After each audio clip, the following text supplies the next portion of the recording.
Hello అండి. కిందటి వారము వరలక్ష్మి వ్రతం చేసుకునేందుకు వీలవలేదు.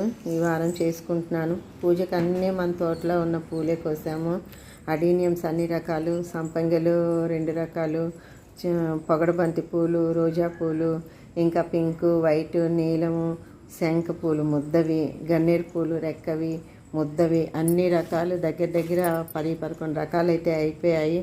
అమ్మవారికి 9 రకాల నైవేద్యాలతో పాటు 9 రకాల కన్నా ఎక్కువ పూలే వచ్చాయి.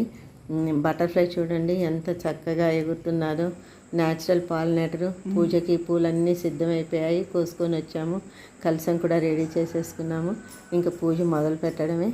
మీ ఇంట్లో మీ పూజ ఎలా జరిగిందో కామెంట్ రూపంలో చెప్పండి. మా పూలతో మేమే దేవుడికి పూజ చేసుకోవడం మాకైతే చాలా ఆనందంగా ఉన్నది. ఎలా ఉన్నది మా అమ్మవారు?